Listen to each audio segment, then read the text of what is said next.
Bully is one of the greatest games of all time, better than Grand Theft Auto 7, and I just wanted to go through my 10 favorite missions. But first, I need to talk about today's sponsor, Raid, and I'm playing. This list isn't ranked, it's just going to be chronological. We're starting things off in Chapter 1 with a little help. For me, the missions that have dialogue between Pete, Jimmy, and Gary were always the most memorable. You coming, little Petey? Come on, I'm sorry. I'll give you a kiss if that's what you want. Shut up.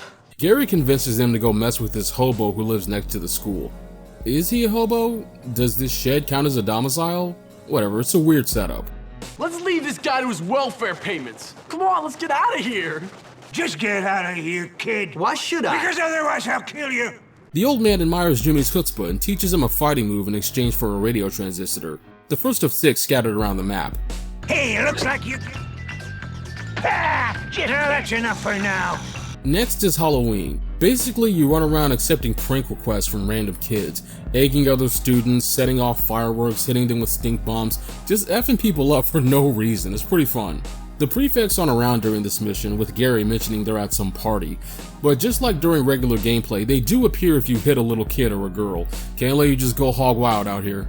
Hattrick vs. Galloway is next, and this mission, as well as one related to it that we'll get to a little later, always touched me on a certain level.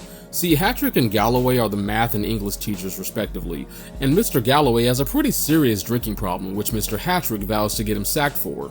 Do whatever you want, Hattrick. You always do! Galloway claims his addiction stems from job-related pressure from Hattrick himself, which still doesn't excuse it. Objectively speaking, Hattrick isn't in the wrong, but he's a jerk and Galloway's a nice guy, so I side with him. We go around collecting Mr. Galloway's empty bottles that he's apparently left in various parts of the school. We even have to commit vandalism, which, sure, why not? I like how it kind of messes with me morally. On one hand, Galloway's violating conduct and setting a bad example for his students, but on the other, this Forrest Whitaker looking mug sells test answers to students. At least Galloway's actually doing his job. Beach Rumble is the next mission, and this one is special for 2 reasons. One, it's one of the few times Jimmy acts specifically in his own interest. He's not doing anyone a favor. Someone stole his trophy and he's going to get it back. And 2, he gets backup from a member of a clique he's not even cool with. Now granted, it's because there's a mutual enemy, but Ricky is a real one for springing into action nonetheless. But yeah, you win the race and then these inbred dillweeds pull a snatch and run on you immediately. Then the whole gang comes out to jump you. Luckily though, as mentioned, we have some backup. It started raining during my playthrough, which was really cool. It made it more dramatic. Anyway, Gord's got the trophy, so all you have to do is pry it from his evil grip to pass the mission. Once that was done, I saw Ricky in the water. I tried to get closer and he seemingly disappeared. Come to find out, he just swam really fast back to shore. Pretty funny. Dishonorable Fight is the next mission. This one's the first boss fight on the list, and it's one of my favorites. It takes place right after the boxing challenge. We have to fight our way up the stairs and into the office where Darby, the prep leader, is hiding out. And he delivers one of the funniest lines in the game. You pathetic wretch, hiding behind your friends. I'm leveraging the assets I have and you don't. Friends. The first thing I did was block the doors. If you don't, Prebbies will spawn endlessly and Darby occasionally hops back behind the bar, but once those exits are sealed off, he stays in the fight. It's also worth mentioning this mission has a crazy theme song.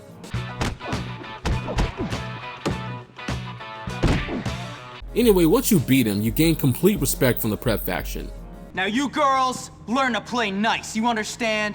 Up next is Glass House. The setup is basically more of the same from Hattrick vs. Galloway.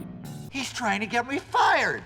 He's trying to turn Miss Phillips against me. Well, sir, when people say bad things about what I do, I like to prove them wrong.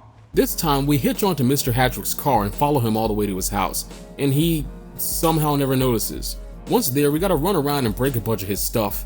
Jimmy must be a strong mother. For some reason, I always felt the music in this level just has the perfect sound selection for smashing stuff up. It's actually even used in another mission of the same type. Anyway, the whole time Mr. Hattrick is yelling from his house like, "Get off my property, you miscreant!" And he calls the cops. I was about 3/4 done, but there was no way I could finish with him chasing me. So I just jumped on Hattrick's car and took out his windows with the slingshot. Fun fact, if the cops can't reach you, they might start throwing bricks, which... I mean, they can't climb on the car and get me, so of course, what else would they do? Cops in this game are idiots, man. But this is a fun mission nonetheless, and it's pretty gratifying to dish out punishment to that douchebag. Next one is the tenements, which is honestly pretty involved. the sometimes girlfriend of Greaser leader Johnny Vincent, bestows on us the arduous task of grabbing a bunch of her crap from one of the Greaser hangouts. I gotta bike over there, sneak in, and navigate this big maze of an abandoned building. I relied heavily on wooden planks because I simply did not have the patience to fight all these guys hand to hand this time. I eventually run into Norton, who's got a sledgehammer. There's no way to fight this dude head on, so I empty out my firecrackers and finish him off with my slingshot. From here, you knock down the barriers to get to the rest of the items and make your way out. Bring him over to Lola and she kisses you. Wasn't worth it in my opinion. Revenge on Mr. Burton is a good one though.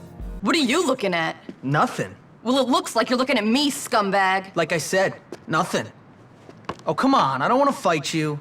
Jimmy just got expelled for tagging City Hall, and he meets this trailer park chick named Zoe who was also expelled. But not for doing anything wrong like Jimmy, no. She got kicked out after reporting Mr. Burton, the gym teacher, for making advances on her.